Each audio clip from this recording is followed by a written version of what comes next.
Awesome. So welcome to tonight's Zoom into Fall training. Elena, if you can go to the next slide.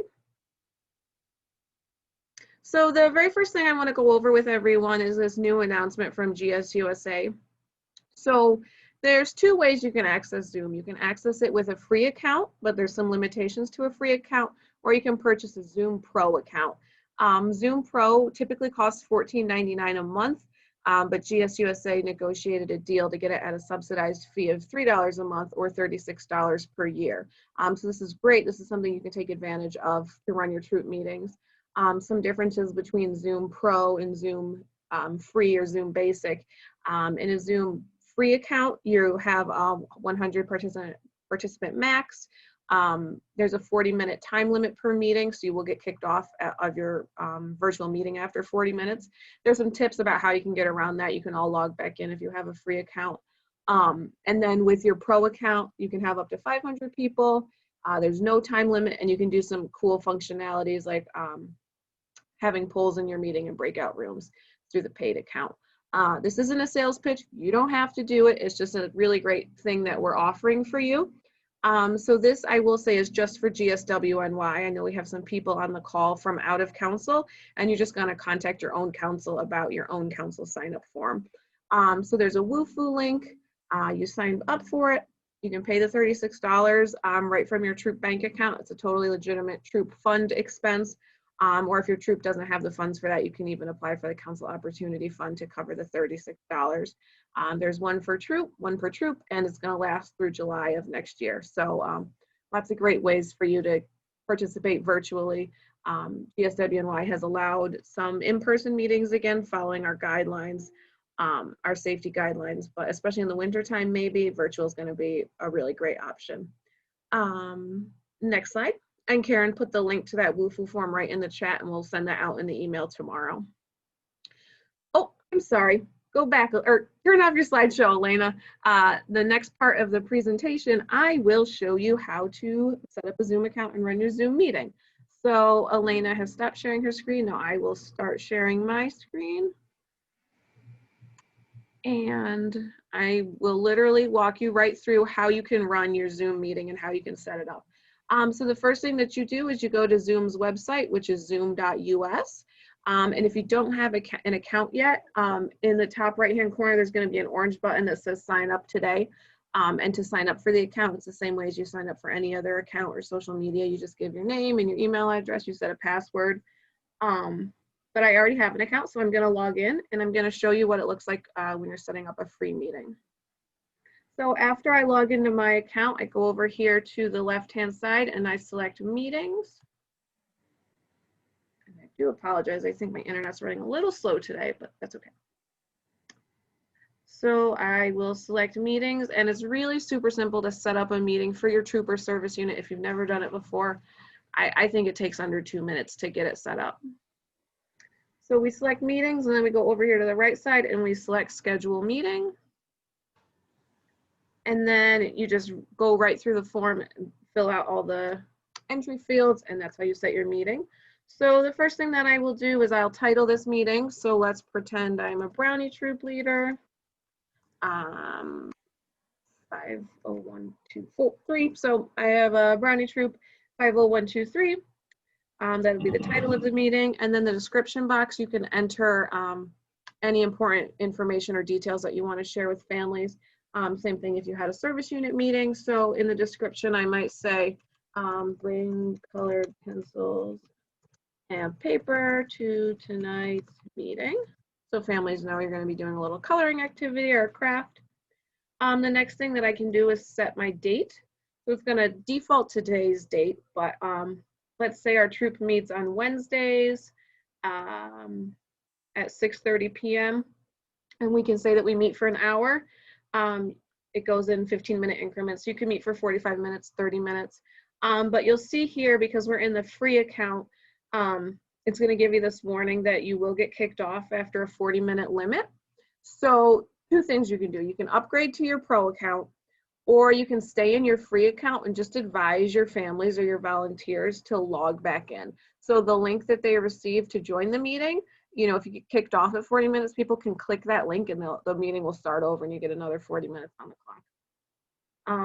Eastern Standard Time, we can make this a recurring meeting. So this is really easy. So you only have to do this once. You don't have to do this every single time you have a meeting. We can do the recurrence weekly.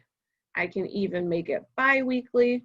So I could do monthly, weekly, on Wednesday nights. And instead of ending it around the end of December, we will just keep this on the calendar through the end of June. Certainly you don't have to have this many meetings, but this way it's just set and you're ready to go. The next thing that it's going to ask you to do is how to set your password. So you'll notice that it's grayed and there's a little lock.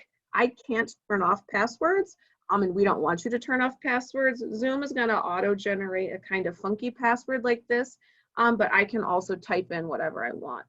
You can keep it with this password, or you can make it something like brownies. That could be your password. So that way it's easy enough for families and girls to remember. But maybe don't make it something as easy as brownies, because we don't want anyone else to be able to get into this meeting. The next thing that you're going to do is you can turn on or off the waiting room function. Everyone joined tonight through a waiting room, and we encourage you to use the waiting room. It's just a great way for you to get ready. Oftentimes people join meetings a little bit early and you might not be ready to start entertaining girls or volunteers, so you can keep them in the waiting room. So we'll leave the waiting room on, and it's also a great way for you to have a little bit more security in your meeting. So you, the name pops up and you can admit them or decline them, just in case there's any person who pops up that should not be in your meeting. You can keep them in the waiting room or you can boot them right out. The next option is your video controls. I usually keep everyone's videos off when they join, and then they have the option to turn it on. It's kind of a preference, but I like to keep people's videos off just because someone might not want to be on video, they might not be ready to be on video, and then people can turn it on when they're ready. Final few things before the meeting is ready to go. There's an option to enable join before host. I don't encourage you to use that, because then someone could join the meeting before you're even on it or before you're ready for other people to be on it. So we leave that off. One thing that I always select is mute participants upon entry, just so that way it's nice and quiet. I'm sure you've been on virtual meetings before where it gets very noisy. So we let everyone come in on mute, and then we don't hear any barking dogs or crying babies or siblings bickering or anything like that. It's nice and quiet, and then people are able to unmute themselves when they're ready to. And then it's going to ask if you want to automatically record the meeting. I don't suggest you automatically record it, just because I always like to give people a warning. You know, we will be recording this meeting, and then you can record it from the control panel of Zoom. But you might auto record it. Maybe if you had a service unit meeting, you're doing like a product program training, you might auto record it just so you don't forget. It's a personal preference, but I typically keep it off. So I'm going to press save, and that's literally all it takes to set up your meeting. Now this is my meeting. I can add it to my Google Calendar, my Outlook, or my Yahoo Calendar. And then when you want to invite friends and family, you can copy this URL code here, or you select copy invitation. It pops up, and then you can do a copy. It has every single date, so families can put this on their calendar. It has the link to register, and it even has the password. So this is all the information your families are going to need to join the meeting. You can share this in a text message if you have a group for your, like a Facebook group for your service unit or troop, or you can even share it in an email, however you communicate with your family. Some people use Band, or you can just share this link right here and let them know the password is brownies. So that's all it takes. And then once I'm in here, I can press start meeting when it's ready to go, you know, when it's Wednesday night. But every week when I come back to start my meeting, I'm going to do the same thing. I log into zoom.us. I go over here to my meetings, and they're all right here. And then when I'm ready to go, I just press start. I click that, and that's how we start the meeting for all your families and all your volunteers. So pretty easy. I will stop sharing my screen now, and Elena will put the PowerPoint back up, and I will just go over the different controls in Zoom. So again, if you're not familiar with Zoom, it's super user-friendly. So you can look at your own control panel. The first thing that you have is your mute and unmute button. That's going to be our biggest takeaway of the night is you want to rely on mute, and you can start and stop your video. The next is your security features. And so this is what it looks like on a free account. It does look a little bit different when you have a pro account, but we'll go over the free account. The settings aren't too different on the pro account. It's just a few more things like the breakout rooms and the polls, but all these options are still there. So in your security settings, this is how you can enable the waiting room. You share your screen. You can allow participants to use the chat. You can turn the chat off if you think it's distracting. You don't have to have it on. The next option is the participants. So participants is where you do a lot of managing of the meeting. So you can open this in like a separate window. This is where you allow people in through the waiting room. This is where you can rename your guests. This is where you can mute someone. You can ask them to unmute. This is where you can make someone a host or a co-host. This is where you can rename a person. So a lot of times in a service unit meeting, you might ask your volunteers to add their troop number for easy attendance taking. So I could be Lena Budd, troop 51023. And then the service unit manager knows who all's there. The next option is your chat, your share screen, your record, and your reactions. Next slide, Elena. I'll go over those a little bit in detail. Okay, so the chat feature is great. That's what we're using right now. You can chat with everyone or you can chat with an individual guest. So this might be a fun way to play a game with the girls. You could maybe call out their names in private. So you could say like, Susie, you're it. You know, you're up next to share your item or tell your story or make the silly face or whatever you want. There's a cool files feature, so I could upload a file right into the chat for everyone to use. If it's a virtual background or a coloring page or anything like that, you can put links in the chat like we've done already for people to access a link that you want everyone to go to this website and check it out. The next feature is your share screen. So this is another great tool in Zoom. Like myself and Elena are doing, we're sharing our screen. If you wanted to do something like run a PowerPoint or show a YouTube video, you just want to have that open either before the meeting or during the meeting. So you have your PowerPoint open, and then when you go to share screen, it's going to give you the option to share the PowerPoint that you have open. And then if you are sharing like a YouTube video or anything like that, there's a little button at the bottom of the share screen menu that you click to share computer sound. So if you want all the girls to watch a YouTube video together, or you want to show like a cookie training video, you want to make sure that you're sharing your computer sound so that way they can hear it as well as see it. Lena, we have a question. Mm-hmm. Can we put a video in chat? I think you can, but it has to be like a small video. So it's going to have like a megabyte limit. If it's like a small short video, you might be able to, but otherwise it might tell you it's too big, in which case you could share like a link to a YouTube. Okay. After share screen, the final options are to record the meeting. It will ask you to record it to your local computer or to record it to the cloud. The next menu feature is reactions, and we use reactions a lot in our meetings. So it gives you like a thumbs up, a smiley face, a heart. So if someone says something, a girl does a good job, you want to cheer her on, you can show a little heart, or you can do a thumbs up, or the party popper fun emoji. It's a great way to keep girls engaged and interact with each other without everyone having to go unmuted. And then the final button on the control panel is how you end or exit the meeting. It's extremely similar on a smartphone, and depending on what kind of tablet you have, you'll either get the smartphone interface view or like a laptop view. But if you're on your smartphone, to pull up the control panel, you just click the lower left-hand corner. It pulls it up. It kind of auto hides, so you have to pull it up, and then you get all the same features, unmuting, sharing your screen, and then if you click more, you get the rest of the features like the reactions, the chat, everything else. And your leave meeting is in the upper corner, but basically you can do everything in Zoom that you can on a computer, on a smartphone, or a tablet, which is great because not everyone has access to a full-blown like laptop or a computer. Next slide. Okay, and I'll just spend a few minutes going in depth over some of the controls in Zoom and some of the great features. So I'm the host of tonight's meeting. Elena and Karen, I assigned them both as co-hosts. And we encourage you to assign at least one other person as the co-host of the meeting, just in case you get kicked off, you know, the internet connection goes down. If you are the host and there's no other co-host, the meeting's gonna end for everybody. So it's great just to assign someone as a co-host. It's also great because the co-host can help you manage the waiting room. They can help you mute and unmute. They can share their screens. They can launch polls. Someone who's not a co-host can't do any of those features. They can mute all. They can remove someone from the meeting. So there's two ways to assign someone as a host or co-host. There's only ever one host, but there's, as far as I can tell, unlimited co-hosts.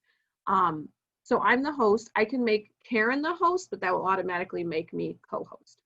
Not really much of a difference, except there's only one host and many co-hosts. You can make someone the host or co-host two ways.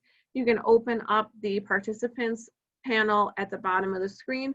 You open participants and then you just hover over the name that you want to assign host and co-host. This is also how you can mute and unmute. And there's even 3 little dots that say more. This is how you can have people raise their hand or give a thumbs up or a thumbs down. So a lot of people use the raise the hand feature. And if you don't assign someone host or co-host through the participants, you can also hover over the person's own video. And there's 3 little blue dots that are going to show in the upper right-hand corner. You click on those 3 little dots and it gives you all the same options to mute, rename, make host, make co-host, all of that. Next slide. All right, this is a question we get a lot, and this is a really fun thing that you can do in Zoom. As you can see, both Karen and myself have virtual backgrounds. I am indeed not at Camp Timbercrest right now. It's really easy to do once you figure out how to do it. What you do is you go down to video in the control panel. There's a little up carrot right next to stop video. So you click on that and it gives you a menu of options. The second option is choose virtual background. You click the up carrot, then you choose virtual background, and then it gives you a screen of options like you see on the screen with a few different preloaded in virtual backgrounds that come with Zoom.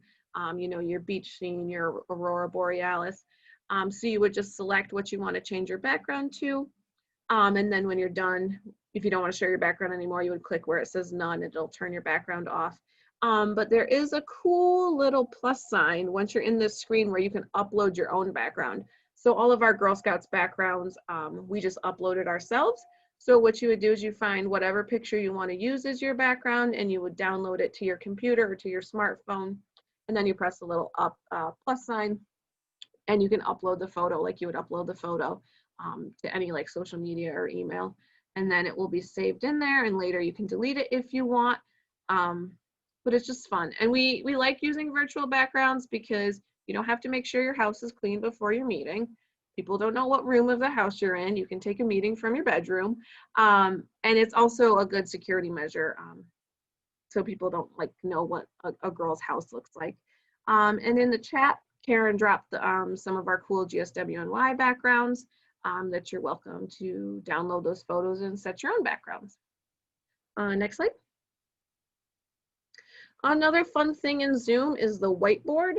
So to access the whiteboard, you go to the control panel, you click share screen, and it's usually the second or third option for everyone. It's always there, it says whiteboard. And the whiteboard is a fun way to keep girls engaged. So you could use the whiteboard as an icebreaker. So right there typed on it is opening question, what is your favorite fruit? Type your answer in the chat. So why don't we all go ahead and do that right now? Type your favorite fruit in the chat. And like I said, this is just a fun way to keep girls engaged. You can also take it a step further and make it a game. So you can see there's text and there's there's a draw option, there's stamps. So you could have girls draw their favorite fruit and it's kind of like Pictionary and we're guessing like, oh, I think you're drawing a banana. Or you could play games like Hangman or Trivia.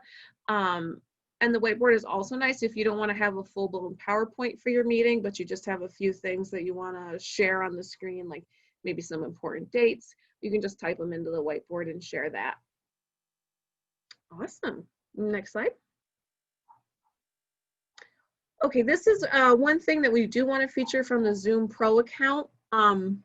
Within Zoom Pro, you can create polls for your meeting. And polls are a really great way to keep girls engaged and volunteers. They can be fun, they can be silly, they can be serious, it can be a knowledge check.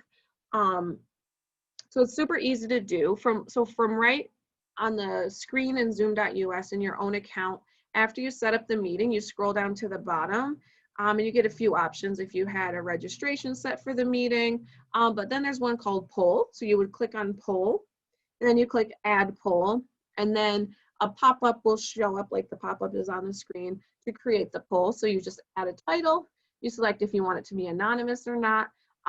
You can have the poll be not anonymous so you see what people's answers are, maybe if you really want to know what your volunteers are thinking or what your volunteers need, or you can make it anonymous if you want it to be anonymous.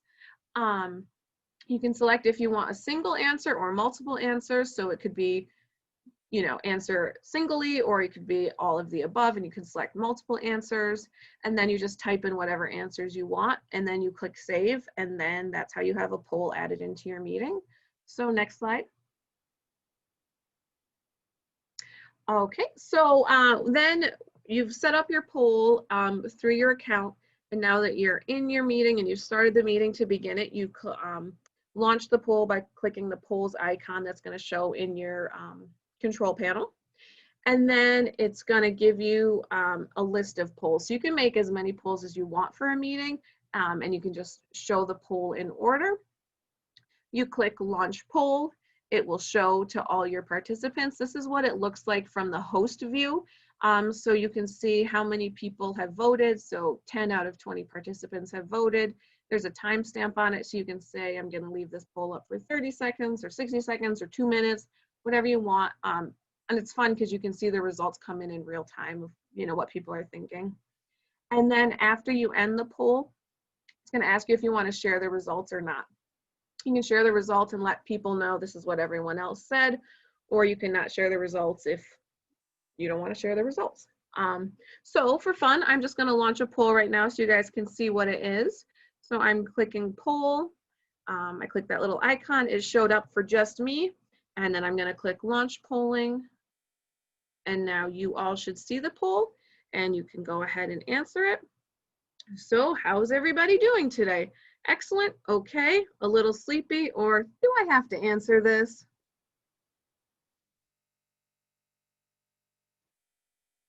And so far I can see that 16 out of 20 people have submitted their vote.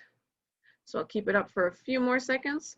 And just to say, only participants can answer the poll. So if you have your co-leader or serve other volunteers set as a host or co-host, they can't answer the poll. So Karen and Elena are seeing the host view right now, and all the participants are seeing the participants view. All right, I will go ahead and click end polling. And now I have the option to share the results, relaunch, or I can just X out. So I'm going to share the results. And I think we're all in the same boat of feeling a little bit sleepy, but that's okay. So I'm just going to close that out. Another cool thing with the poll is Elena didn't have to stop sharing her screen for me to launch the poll right over her shared screen. I think that's actually it for my section. Next slide, Elena. Oh, yes. Okay. So now I'm going to turn it over to Elena, who's on our Girl Experience team, and she's just going to walk through how you can run the virtual meeting, how you can set your agenda, and all the great resources that we have to offer. So, Elena.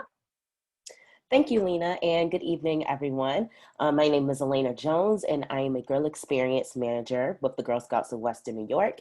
And I'm going to run you through a couple of steps on how to run a great virtual Girl Scout troop meeting. So first off, we know that planning virtual meetings can feel quite different from the in-person meetings that we're used to, but you can do it. 80% of in-person experiences easily translate to the virtual space. With creativity and some modification, you can virtualize much more than you expect and keep the Girl Scout spirit going while we are socially distant. When setting up a virtual meeting, one of the most common questions is, how long should it be? Here are some suggested lengths for virtual meetings by Girl Scout level. Daisies is recommended about 30 minutes. Brownies and juniors, 45 to 60 minutes. Cadets, seniors, and ambassadors, 60 to 90 minutes. Again, these are just suggestions, and you can adjust it as needed based on the needs of your troop.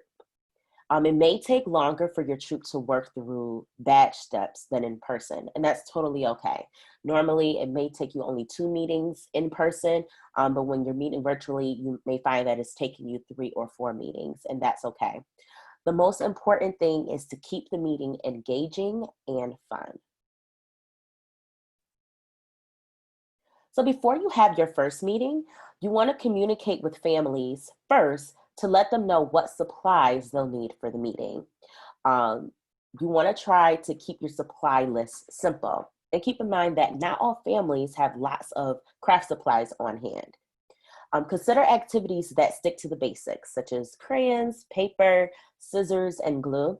And you want to give families advance notice if you will require additional supplies that they may have to stop at the grocery store to pick up. So as Lena showed us while she was scheduling the meeting, the description box would be a great place to put that supply list. You also want to make sure that you host a parents meeting first to troubleshoot. Make sure that everyone knows how to use the app or platform that you're using to run your meeting, so that you're not taking time away from the actual troop meeting with the girls to handle any technical difficulties.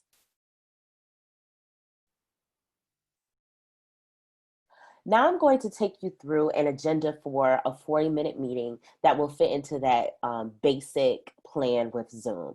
Of course, this is just a sample, and you can make it longer or shorter depending on the needs of your troop. Even though we're meeting virtually, we still want to keep as many Girl Scout traditions as possible. So for your opening ceremony, you can take about 5 minutes to recite the Girl Scout Promise and Law and the Pledge of Allegiance. It is recommended that you ask girls to keep themselves muted as they follow your lead, or you can have one of the girls lead. Especially on Zoom and people with their different internet connections, it can be really difficult when people start talking all at once. So it's really important that you only have one person talking at a time. You can also play an icebreaker like digital show and tell and virtual I Spy. And later on in the presentation, I'll be going through a couple of other examples of some digital icebreakers that you can use. For your business portion, you can share any news, any updates, review or establish ground rules, such as when girls will keep their cameras and microphones on or off, or raising their hands when the girls want to speak. And you can also go over your agenda. And I see there's a couple of things popping up in the chat. Are there any questions, Karen? Yes, so somebody just asked if they will get a copy of tonight's presentation, and yes, they will. Yes, we will send that later on, actually. Yep. Perfect. All right, so after your opening, now it's time for your main activity, which can take between 12 to 20 minutes. We want to be sure that we're keeping our meetings girl-led, and so it's very important that you want to ask the girls, what they want to do. Do they want to work on badge, journey, or patchwork? Would they like to do a STEM or community service activity, a show and tell or scavenger hunt? Or the girls may just want some time to have fun and socialize with their friends. To avoid screen fatigue, try incorporating a variety of both plugged in and unplugged activities to keep your virtual troop meetings active and engaging. So when I say plugged in, that means that everyone is sitting in front of their computer doing an activity all at the same time. When I'm saying unplugged, that means girls are off individually away from the computer screen doing an activity individually. And so on the next slide, I'll give you an example of how you can incorporate both plugged in and an unplugged activity. So here's how to make the outdoor art badge unplugged. Instead of taking a virtual field trip to a national park for inspiration that you as the leader may be showing or sharing your screen, you can have girls individually go outdoors in their backyard for inspiration. Another example, instead of the leader leading an art project that everyone does in front of their computer at the same time, girls can individually go off on their own to create their art project. And then once they're done, they can all come back together and show each other what they created. And so when we're thinking about adapting badge requirements to work in the virtual space, we can think of it like a recipe for chocolate chip cookies. You can substitute soy milk for regular milk, applesauce for eggs, and add dark chocolate instead of milk chocolate chips. But it will still be a delicious chocolate chip cookie, except now it's dairy-free. So it's the same concept. You can adapt or substitute any activity to fit within your desired level of technology, which is very important to keep in mind because girls are already sitting in front of a computer screen for school. So mixing in some unplugged activities will be a nice addition to your meeting. And lastly, you can use about 5 minutes for your closing ceremony to either take time to reflect on what the girls learned in the meeting, sing, or you can hold a virtual friendship circle and squeeze. And so to do that, instead of holding hands as we would in person, girls can hold up their hand and make a squeeze gesture or wink or blow a kiss or whatever they decide and call out another girl's name to pass the friendship energy forward. And here are some additional tips for success. Again, we cannot stress it enough, mute is your friend. You want to remind the girls to mute themselves when they're not speaking to cut down on any background noise and distractions. However, you are able to mute them as the host. You also want to make sure that you set up your meeting password and waiting room as an extra security measure, as Lena mentioned. Another great important point is you want to have a backup plan, and you want to keep in mind that not every girl may be using a laptop or computer to access Zoom. The great thing about Zoom is that girls can use a smartphone or a landline to call into the meeting. But if you're sharing documents or files in the chat room, or if you're having the girls watch any videos, you just want to keep in mind that those girls who may not be using a traditional computer or laptop, they won't be able to see the chat room or the video necessarily. So you want to make sure that you have some activities that all of the girls can participate in. You can open up with a fun icebreaker or open-ended question, again, using the whiteboard feature that Lena showed us. In a world that is ever changing around us, we want Girl Scouts to be that constant for girls. And so we want to establish and maintain a routine and expectations the same way that you would do if we were meeting in person. You want to keep your meeting traditions. Again, you can establish digital capers. So you can have one of the girls lead the Girl Scout Promise and Law, or have one of the girls be a timekeeper. So really keeping those traditions as much as possible. Again, you want to stay in constant communication with your families, sending before and after emails, any reminders or recaps, especially if a girl missed a meeting. As Lena mentioned, you are able to record.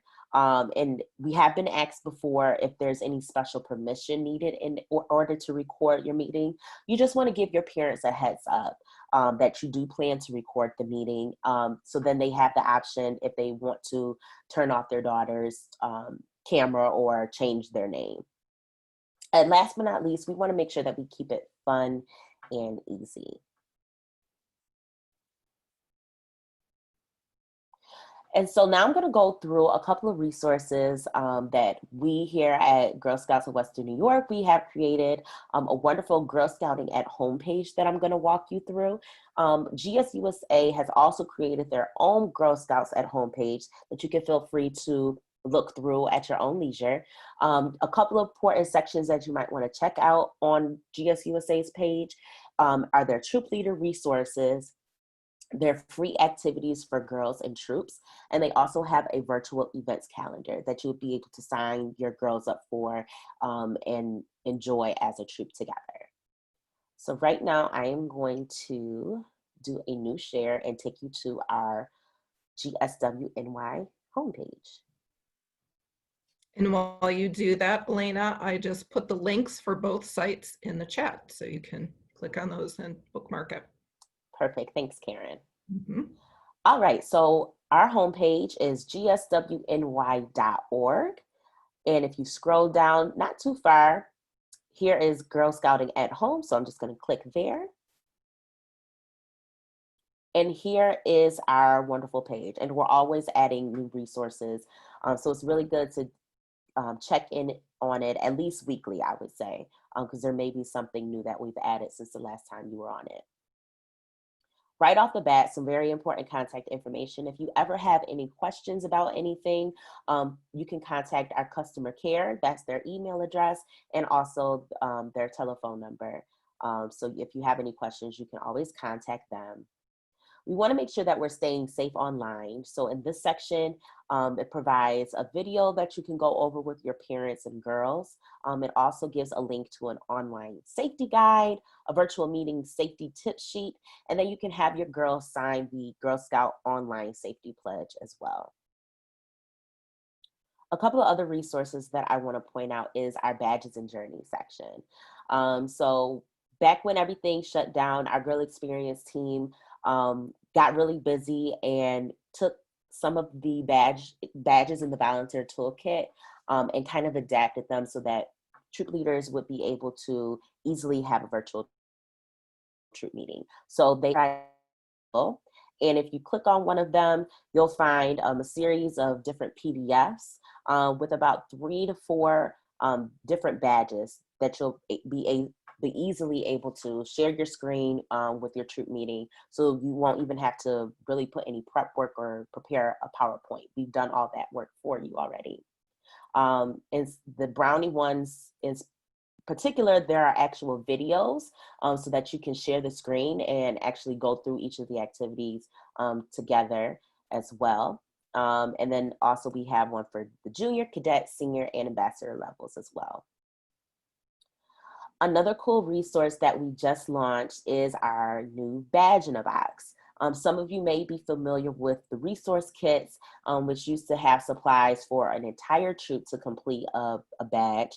However, to make sure that we're stopping the spread of germs and COVID and cutting down on girls having to share supplies, we created this badge in a box, which is supplies that an individual girl would need in order to earn a badge, and it includes the badge itself. Some of the current offerings that we have are the Daisy Outdoor Art Badge, Brownie Senses, Junior Independence, and Cadet Special Agent.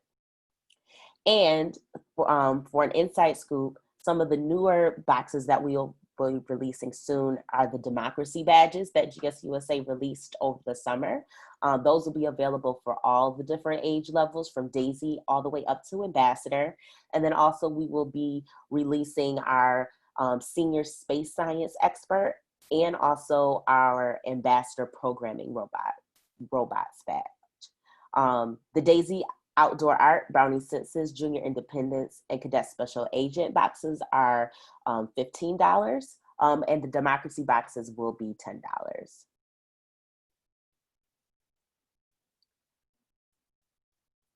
One more section that I want to go through are our virtual experiences. So in this section, if you click on the field trips, this will give a robust list of different links that you can click on of some interactive virtual field trips, from art galleries to museums, zoos, farms. So this is a really cool list that you want to check out if you wanted to do a virtual field trip. One of these may even fulfill one of the badge requirements for a badge that you're working on. Elena, we have a question. Are the badge in the boxes made for troops or for individual girls? So is the cost per girl? Yes, so the cost is per girl, and that's a great question. We have been seeing that some troop leaders have been purchasing boxes for each of their girls and their troops. In some areas, there are grant monies available, so it reduces the cost of the box to $5 per girl. And then also you're able to use our Council Opportunity Fund, as well as any troop proceeds that you have. That would be something that you could use towards the badge in the box as well.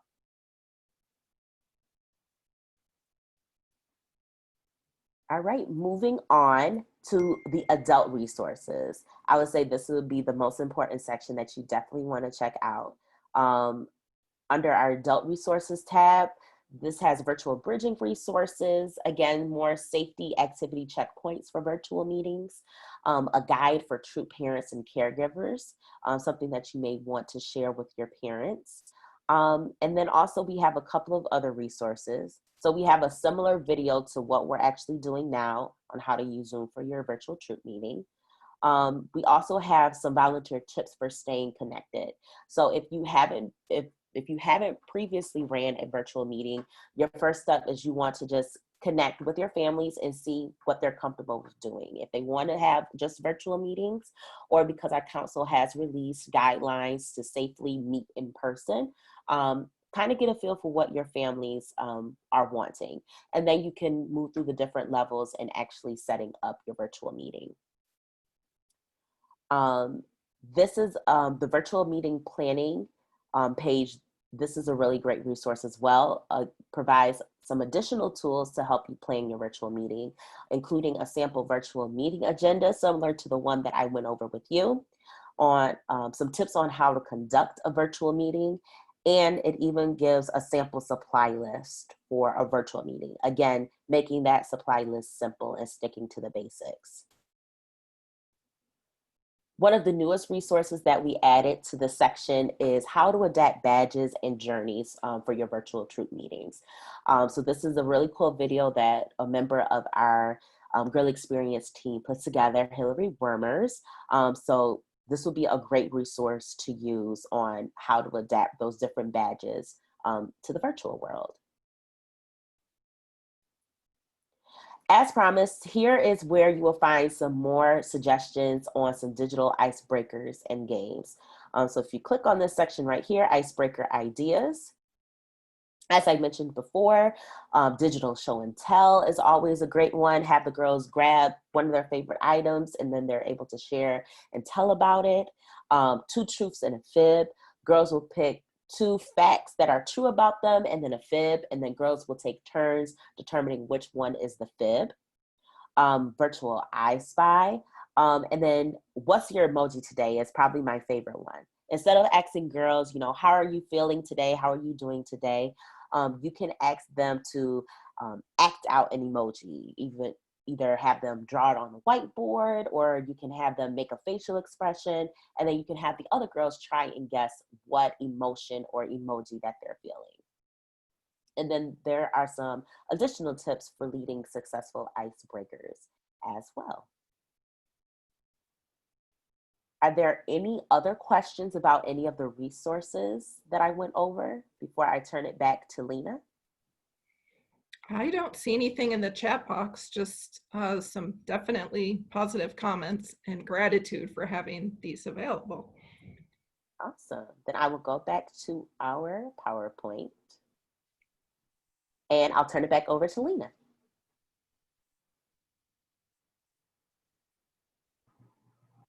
All right, so we're nearing the end of the meeting. We'll let everyone go right on time at 7:30. So if you had any questions about things that you're still unclear about, anything you want us to go over again, please put those in the chat now. We'll just remind you, if you have any questions about any resources that I went over or Elena went over, if you can't access the document or anything like that, to contact GSWNY Customer Care. There's our phone number and our email address.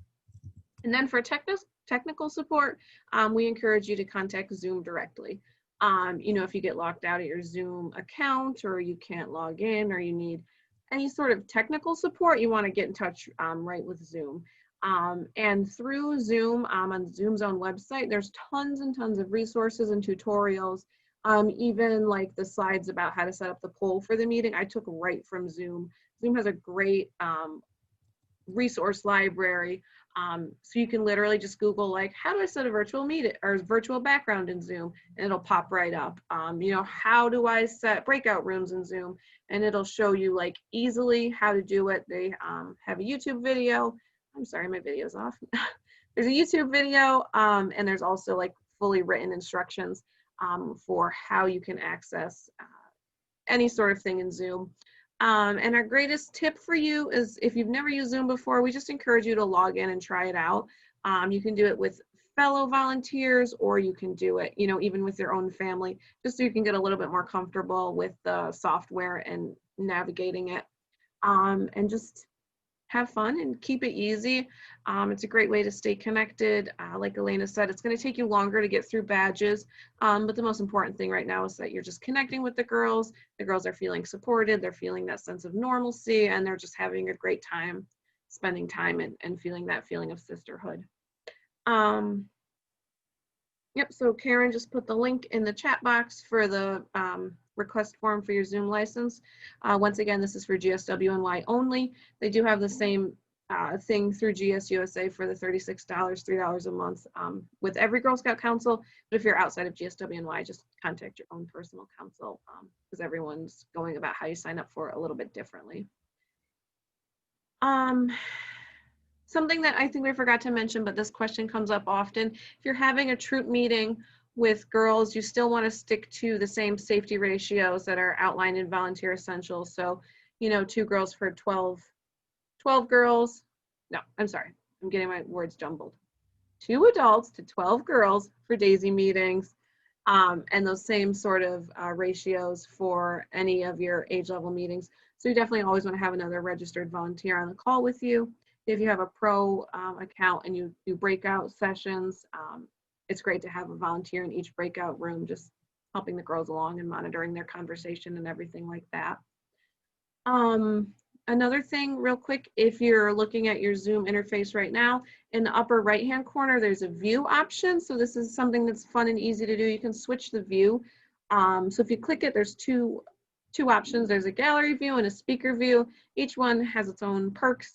So you could do a speaker view, and if you click on that, the person who's speaking will be large and everyone else will be in a bar on the top. So this is great if you have a speaker in your meeting, if you're doing a special presentation, or if you want the girls to each go around and share their artwork, so that way they're front and center and nice and big. Or you can do the gallery view where you see everyone at once. Depending on how big your meeting is, you might have to scroll through some pages. But that's nice if you want to see everyone at once. You could do thumbs up or thumbs down for everyone at once. Get a greater sense for what people are thinking and feeling. And just to add to that, it only changes on your particular screen. So if you switch to gallery view, it won't change for everyone else. It will just change for your screen. Mm-hmm. So you could like instruct your girls, like everyone put it on speaker view and we're going to do our show and tell. Are any other questions? We've just got a few minutes left, and if you do have a question, feel free to unmute yourself and just shout it out. While everyone's thinking, I just put the link for a quick survey. If you would like to take time to do that, we'll also send the link after the meeting just so we can hear what you thought and improve where needed. Thank you. So we will be sharing this as a YouTube video so you can rewatch the whole thing. We'll share the PowerPoint as a PDF so you can click through the links. And then the email will also have a ton of links basically for everything that we went over that you can click through. Are there any other questions this evening? Anything you want help with?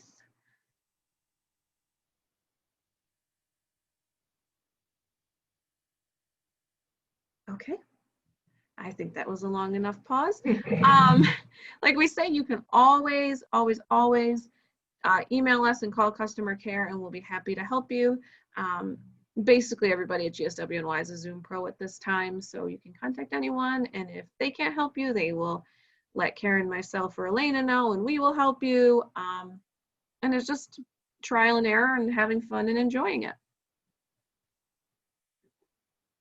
So with that, we will let everyone go. Enjoy your evenings. Happy October 1st. Today is officially the first day of our new Girl Scout year. We wish you luck. We hope you're all staying happy and healthy and getting to enjoy time getting back with your girls this year and your volunteers if you're on the service unit team. All right. Have a good evening, everybody. Good night, everyone. Thank you. Bye now.